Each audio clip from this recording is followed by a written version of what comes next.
Well, hello, everybody. Welcome to another edition of FSU Coach Live. My name is Tim Baghurst, and today's guest is Rob Herringer. Rob, I'm going to let you talk about yourself, but you were involved in United Soccer Coaches, and it's something that you and I have talked about over the last few months. Interesting stuff, but I first want to get a little bit of your background of how you got into this role of Director of Coaching Education. Wow. I'm going to have to go back many years here to the start of this journey I've been on in the world of coaching. You know, when I was a 22-year-old graduate of Benedictine College in Atchison, Kansas, I took a teaching job. I was an English and secondary education major, and I taught language arts at Leavenworth High School. And when I was a student teacher there, and before I finished my student teaching, they offered me a teaching job full time. And then they said, "Hey, do you also want to coach both the boys and girls soccer teams?" And I was 22 years old and at the time, and that AD, Mr. Bob Strano, took a huge risk on a 22-year-old kid who didn't know much about coaching, just knew a lot about the sport. And that's really where it all started. Leavenworth, Kansas is very multicultural. You know, it's an amazing place with people from all over the world due to the fort, you know, the military base, and we have penitentiaries in that area and those kind of things. So it made for a very unique group of people that I got to work with. And one of my very first assistant coach, he was a Vietnam vet, and his name was Mike Robinson. He said, "Hey, you know, we weren't a very good soccer school." And so he's like, "Look, you're going to have to make yourself better if you want these teams to be better." And it was probably the best advice I ever received, because it really launched me into taking courses through United Soccer Coaches and U.S. Soccer. And it just put me on a journey where I was able to network and meet so many amazing people, and they've been able to guide me on my path. And, you know, I went from a high school coach and club coach to being able to coach back at my alma mater, Benedictine College, for 11 years, and really enjoyed that, working with the men's team. And then I'm originally from the Omaha area, and a club back home called and said, "Hey, would you be interested in being our executive director?" And I never really had a role like that before. So I got to experience the game in a different area, and I was able to go home and give back to my community, the community that, you know, helped raise me and gave me so much. So that's kind of been the story for me, to be honest with you, is giving back to the high school where I did my student teaching, giving back to my college, giving back to my community. And all along these 20 plus years, I've been involved with United Soccer Coaches as an educator. And again, I think just through my experiences, I've been able to put myself in a position to grow and learn, and give myself an opportunity to land a role like this with United Soccer Coaches, which is really a dream job for me. I love doing what I'm doing, although it's a lot of work right now, and probably will continue to be. Everything that I've done up to this point has prepared me for this role, and I'm very much looking forward to what we're going to be able to do here. Yeah, and I want to talk about what you actually do here in a minute. But one of the things that struck me as you were talking about, I was involved in soccer. I knew soccer, and so somebody came along and said, "Hey, you coach soccer now." And we're talking, as you said, 20 years ago. Unfortunately, I would argue that hasn't changed very much. We see a lot of people who are just placed in the role because maybe you played soccer, maybe your kids play soccer, and so we need somebody, or you talk a big game, or somebody said that you would be a good coach. Am I wrong? Is this still a problem? Oh, I think it's a huge problem. You're going to make me get on my soapbox here in a second. Do it, please. But a lot of us, especially I think the youth coach sometimes is forgotten. You know, there's thousands of coaches in this country who are voluntold to coach their child's team, or, you know, because they played the game. You know, in my case, like at Leavenworth High School, the reason why they asked me to coach both programs is because the coaches quit as soon as I was hired, because they weren't soccer people. So they're like, "Hey, we have a soccer person now." Well, I wasn't prepared to be a coach. I was fresh out of college. All I knew was the game from a player's perspective and what my coaches did, you know, with me and my team. So I think it's a problem. I think just because you played the game, you see a lot of people receive coaching jobs. Well, you played, so you must know how to coach, and I think that's a huge mistake. And you see it at all levels of the game, even at the professional level. I've been to other countries and watched pro teams train, and with some very famous players, who are now coaches, and I watched those people do nothing during training. Um, they're just a figurehead, and I imagine it's because they don't have the skill set to train those players, right? So, um, our job is to try to create at United Soccer Coaches is to create programs, learning opportunities for coaches so that they are more prepared to work with players. And so they are able to give them a great learning experience and help them fall in love with the game. Uh, and I'm very passionate about that because, as you've said, there are a lot of people who are thrust into that position for one reason or another, and they're not prepared. Mm-hmm.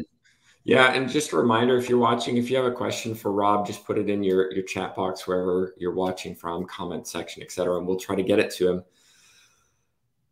I see the same thing, and we have all of these parents, etc., who are thrust into these roles that have very little qualifications, and yet in many walks of life that would never happen. Right. There is no way. And I was talking with my faculty member Megan Bunning yesterday of just how insane it is that strength and conditioning coaches and athletic trainers who work with athletes are required to go through all of this training and certification, but often their boss, who is the coach, has very little certification and training.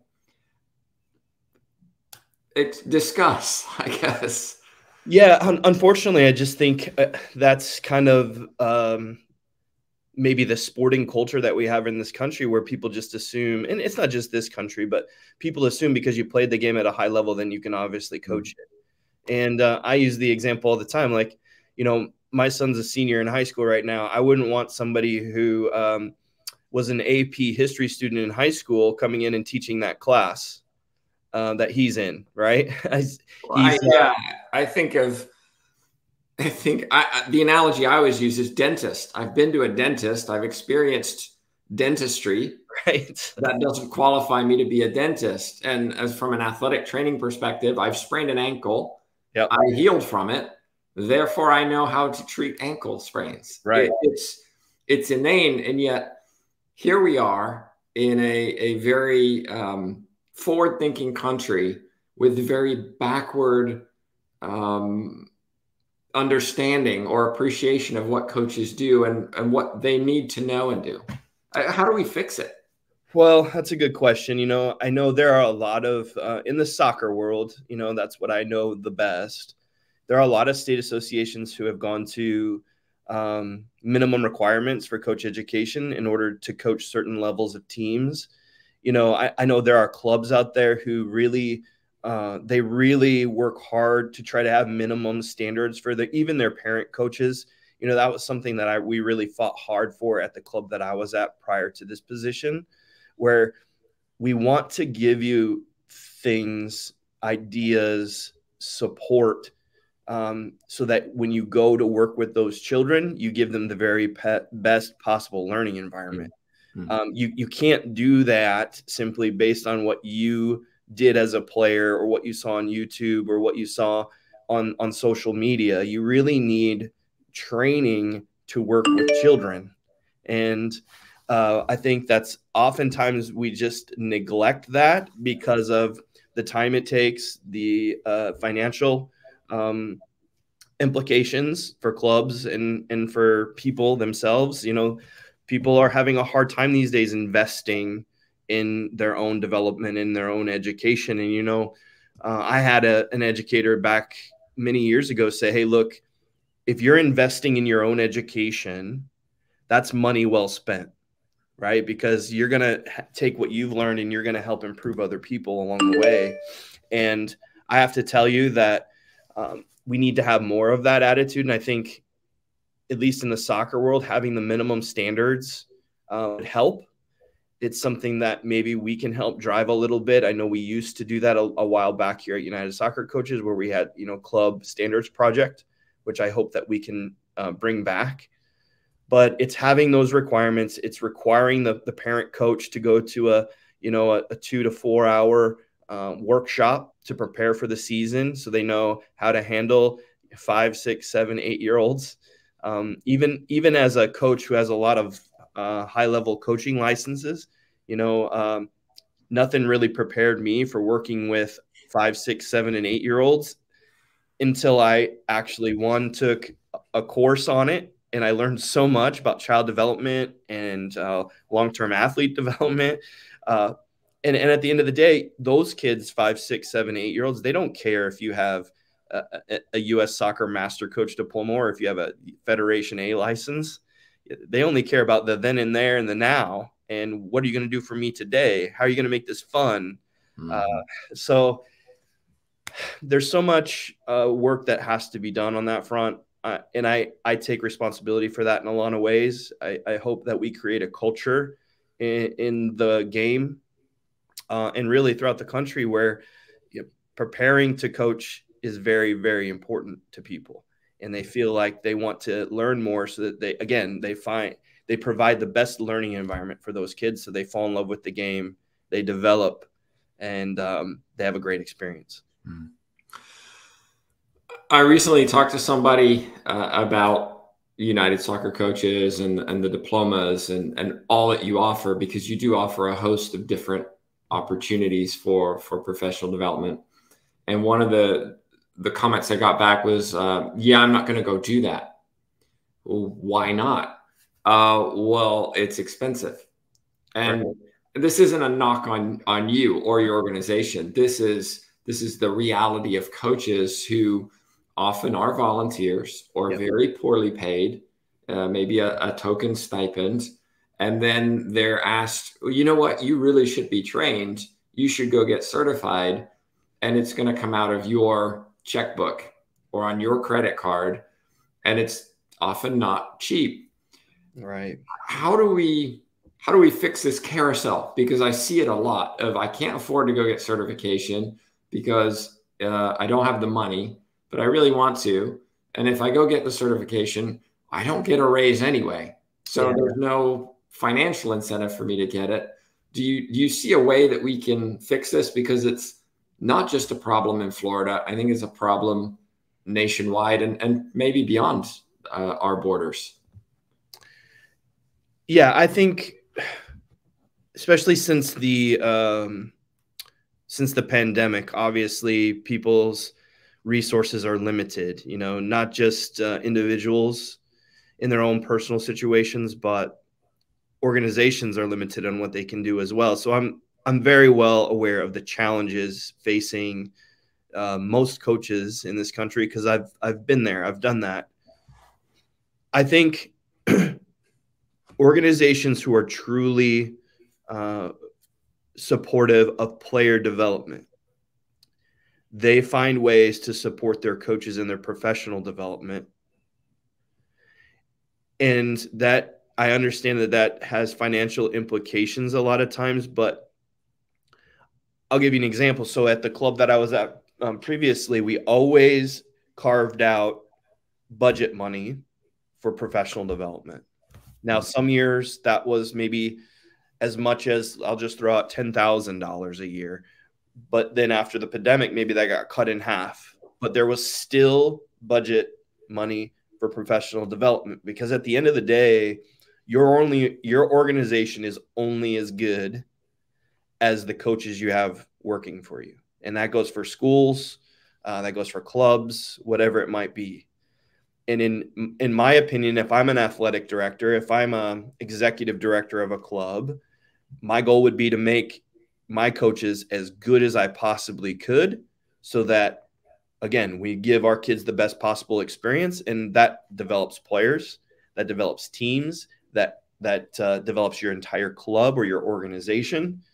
And you would think that most organizations out there would support professional development and understand the importance of that. You'd think. You would think so. But I realized that's one of the first things I think that was cut probably, when we had the implications of the pandemic. And Well, if it makes you, sorry to interrupt, if it makes you feel better, I don't think it's exclusive to sports organizations. I mean, universities have done the same, where, you know what, that looks like a lot of money we could save if you didn't go to that conference. So we're going to turn it into this. And so I don't think it's just a sports problem. I think it's a philosophical problem. I agree 100%. And that's why I love working with you and getting your feedback, because you can bring that academic side, to what we're talking about too. And there's a lot of connection to what we do in coaching and teaching, and coaching is teaching, really. Yeah. The other thing I want to mention too, and something that we've really worked hard at, because we understand the challenges of the coaches in our country. We've worked very hard in our office with one of our national staff members, Michael Kadama. He's worked very hard with getting grants for many, many different coaches across the country. And so we have a very robust grant program now that has really taken shape over the last 7-8 months since I've started. And a lot of that has to do with Michael's work and the team here at the national office, where we are now able to provide assistance, financial assistance to coaches who want to improve themselves. If they want to host courses, we have ways to do that too, and provide those opportunities for coaches in those communities. So I think it's a collective effort. We all have to buy in to, best practices and professional development, and making teachers and coaches as strong as we can for the benefit of our kids.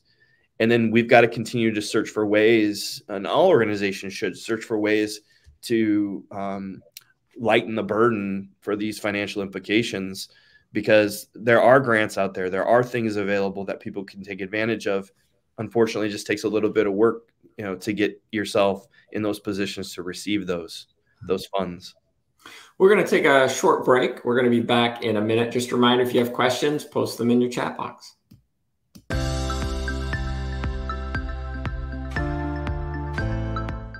The mission of FSU Coach is to prepare and equip the next generation of coaches and sports professionals with best practices and current research to enable them to pursue excellence. We have 2 academic programs, the online graduate certificate, which is 4 classes, and also a 10-class master's in athletic coaching. Our graduate certificate and master's program can be started at any time, either the summer, fall, or spring. All of our classes have the word coach or coaching in them, and they're taught by coaches for coaches. The types of classes that we offer focus on the athlete as a whole person. We focus on the theory and practice, the research, the helping skills, even some of the mental performance behind what it goes into being an athlete. I came to FSU Coach because I truly believed in the mission and the purpose of the program. I think I have my dream job being a head coach at Florida State, but I know there's always more ways that I can help my athletes and better prepare as a coach. So I thought joining this master's program would help me learn different ways to attack my job.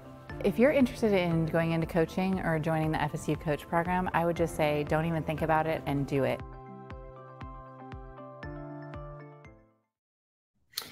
And we're back, everybody. Rob, one of the things I'm interested in, you've worked with many coaches over the years, and I'm curious if you take all of that in an umbrella, what is the area or areas that you feel are really missing from coach knowledge, experience, ability, et cetera? What do coaches lack that they really need in general?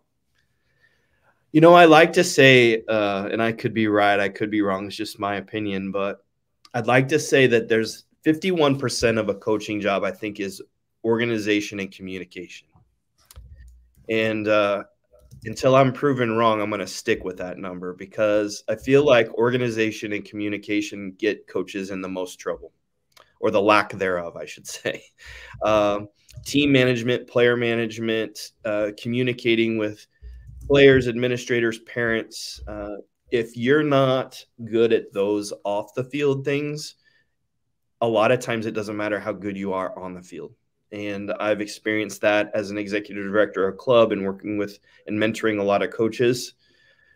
I believe, and I don't want people to get confused, I think teaching coaches how to coach on the field is extremely important. And in fact, we've made a very strong effort here at United Soccer Coaches to bring back more work on the field in our courses.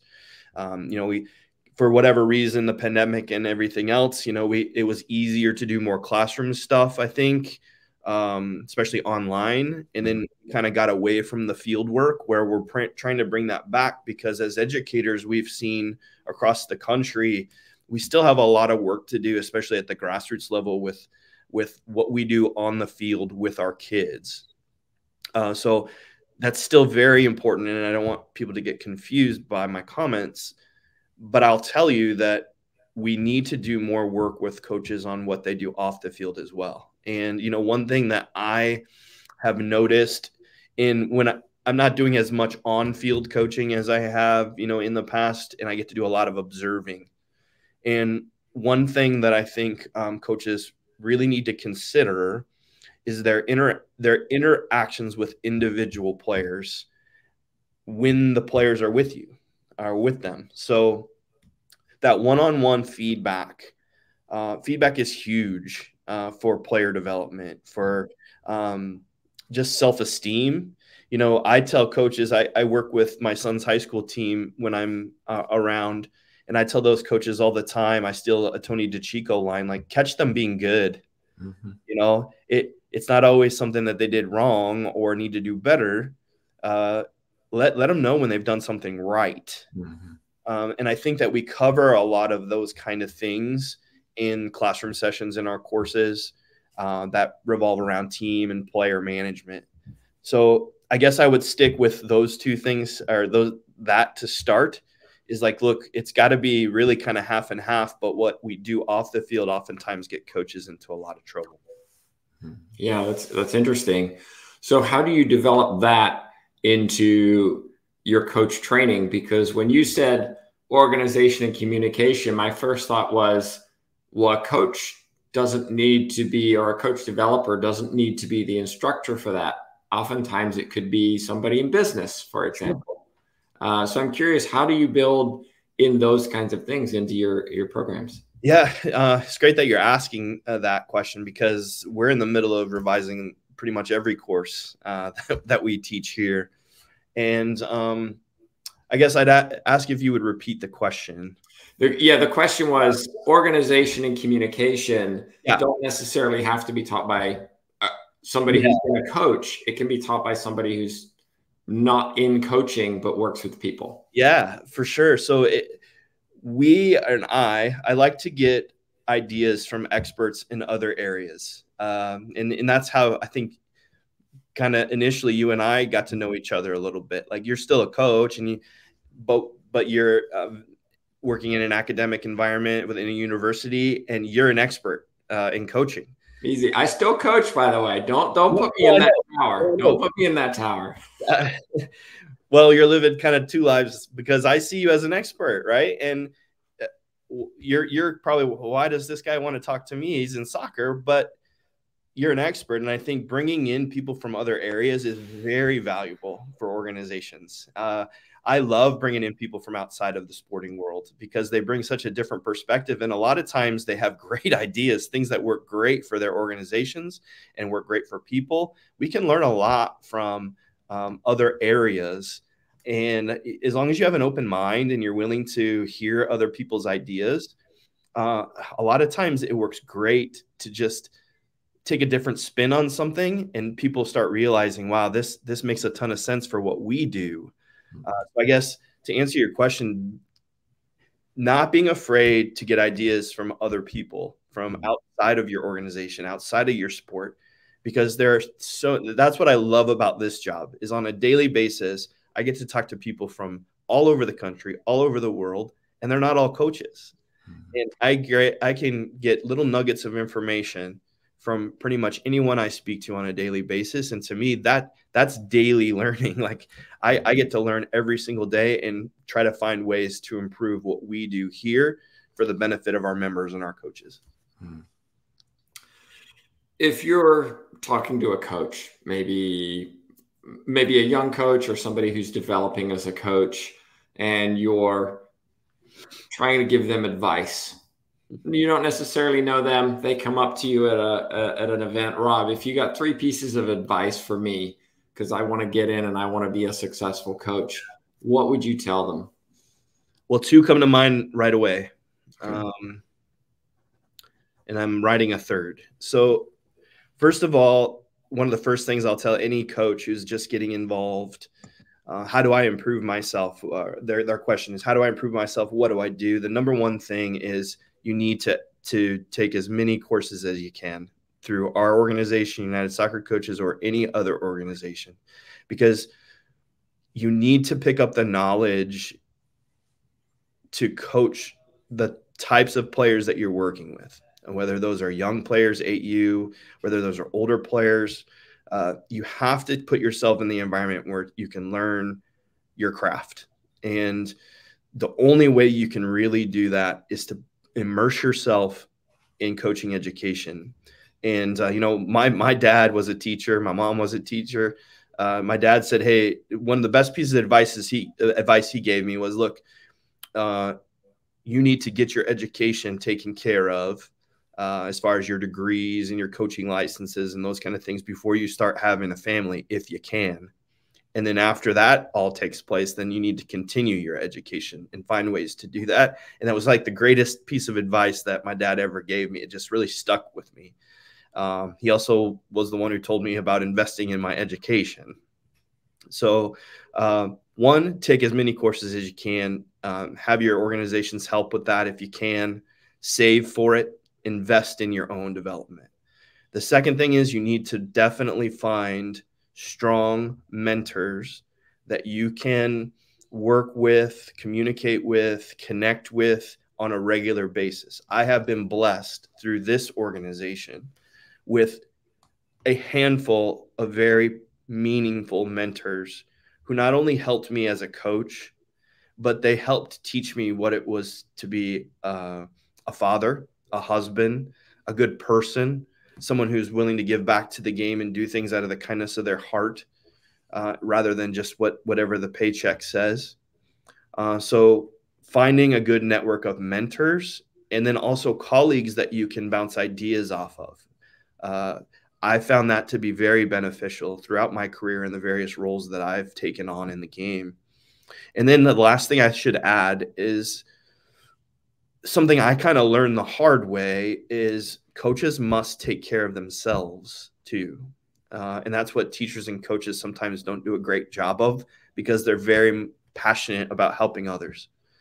But I'm talking about self-care. So making sure that you establish boundaries and that you're not constantly working 24/7.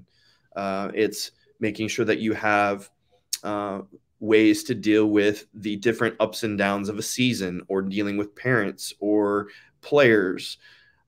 So working on yourself and improving yourself and your communication skills, your listening skills, and your self-care skills, very, very important. So I would focus on those 3 things.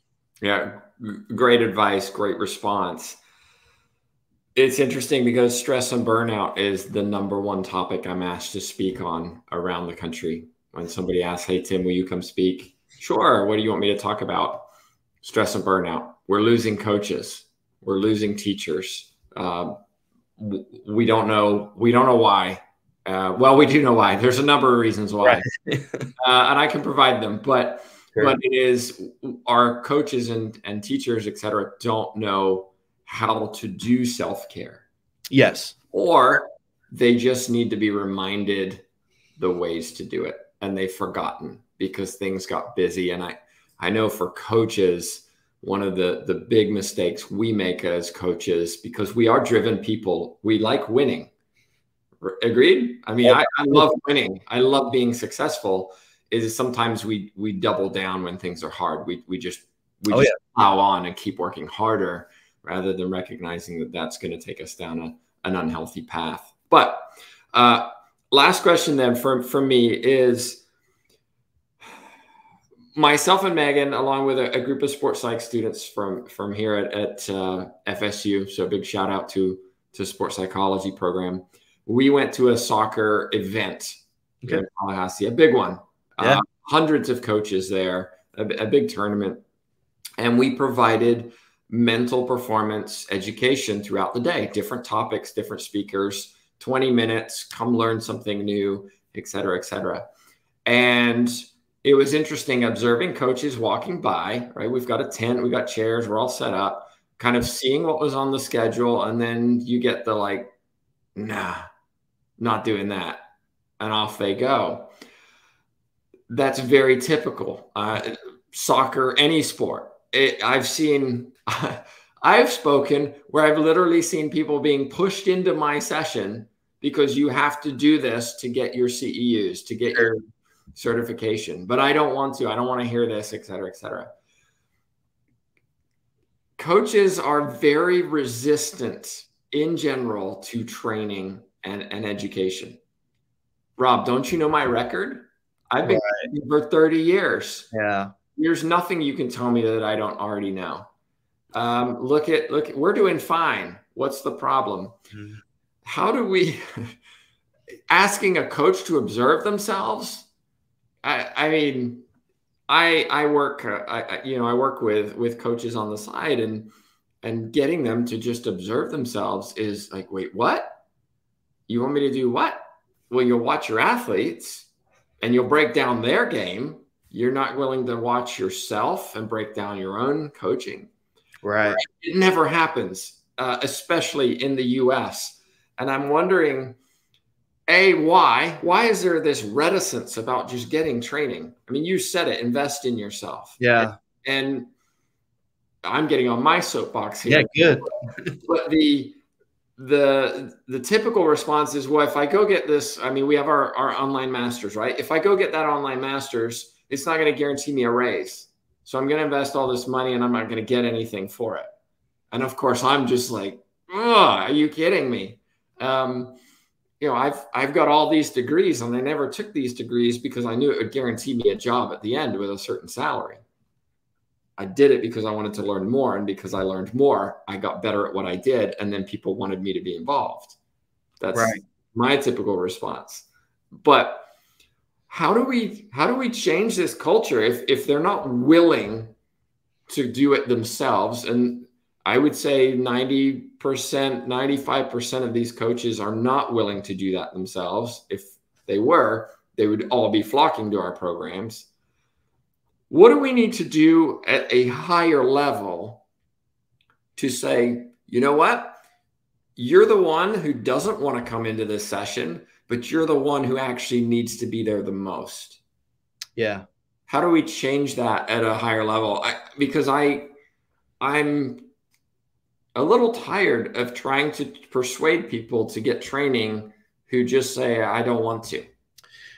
Well, the first thought I have, and I wrote down a few ideas. The first thing I wrote down was, look, I think people in leadership roles, athletic directors, principals, university presidents, executive directors of clubs, they must require professional development, certification, and those kind of things from their applicants.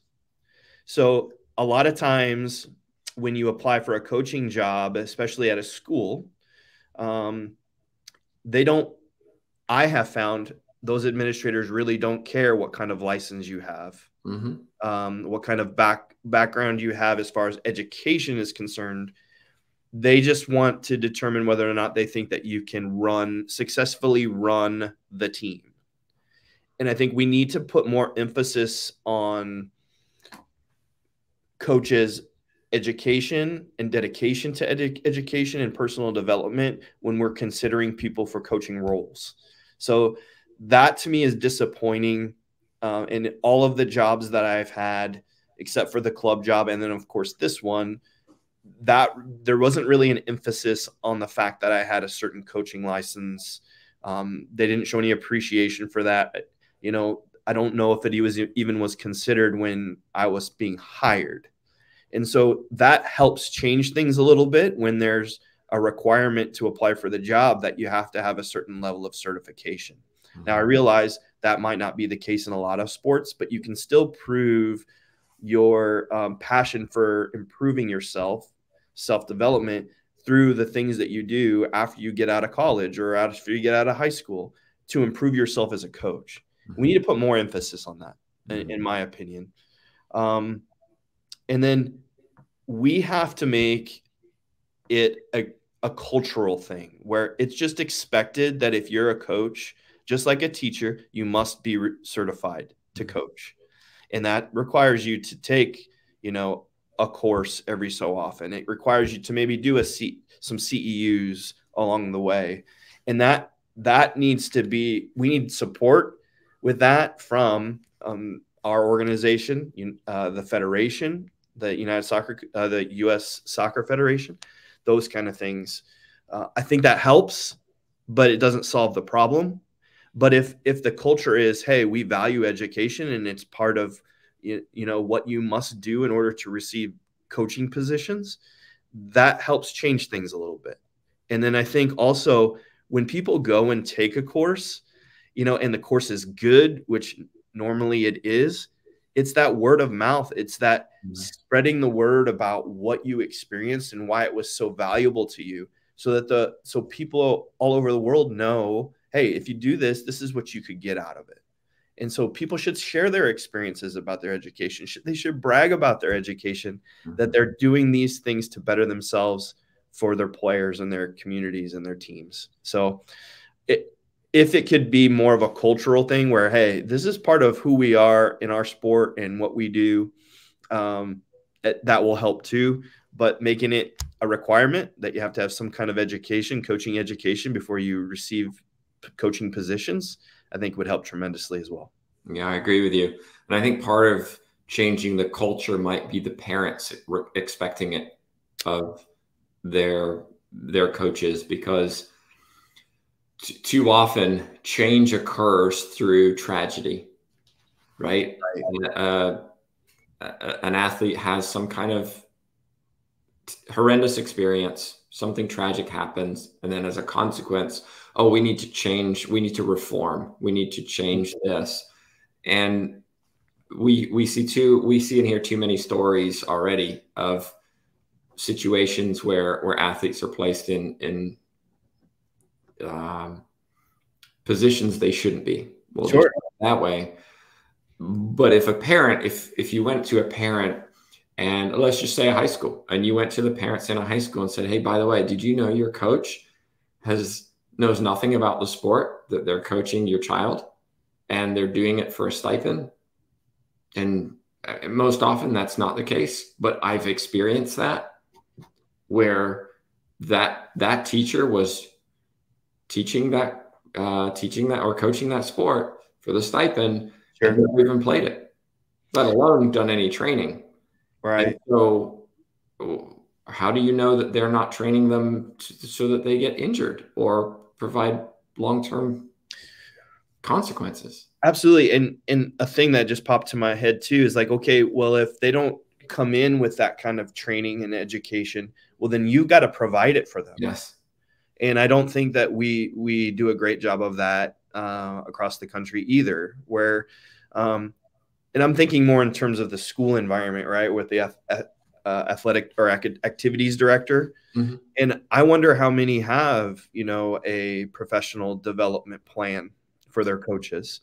What kind of things can they provide their coaches to help them appreciate, their own development and better themselves for their kids and their programs? I have to say, I'm not sure or haven't heard of many that do. And if you do, if you're part of one of those organizations, that's amazing. And you need to take full advantage of that situation.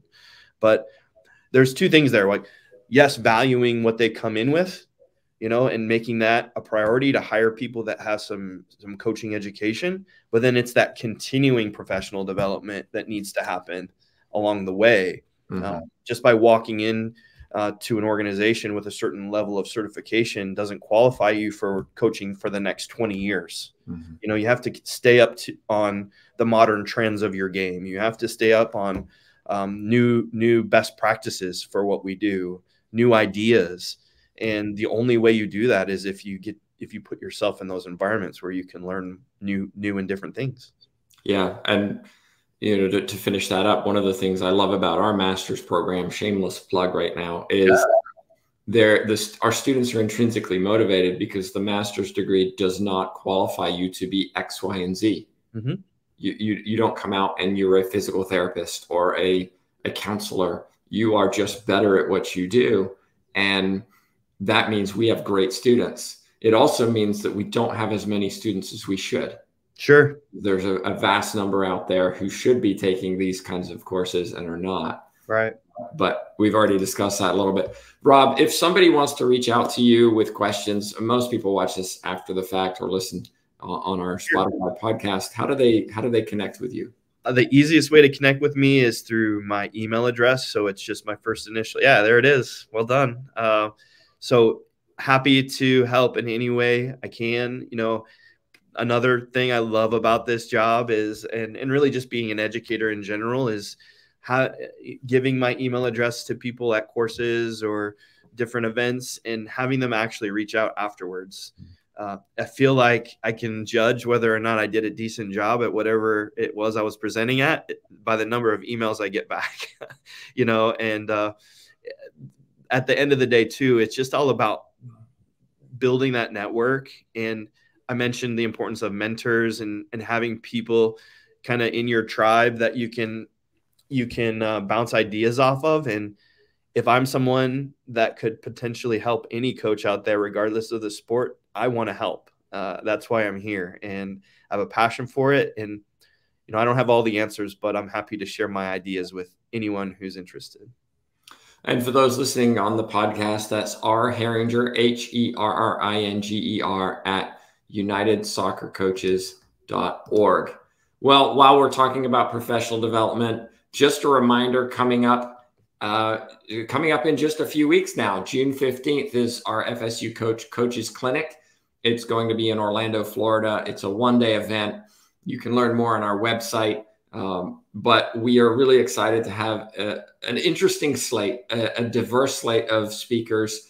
Ben Freakley, Rob, you obviously know well because he's involved in soccer heavily. But we have a county athletic director. We've got a private school athletic director. We have an assistant coach who also is a club president as well. We've got myself, so you'll have to survive me at some point.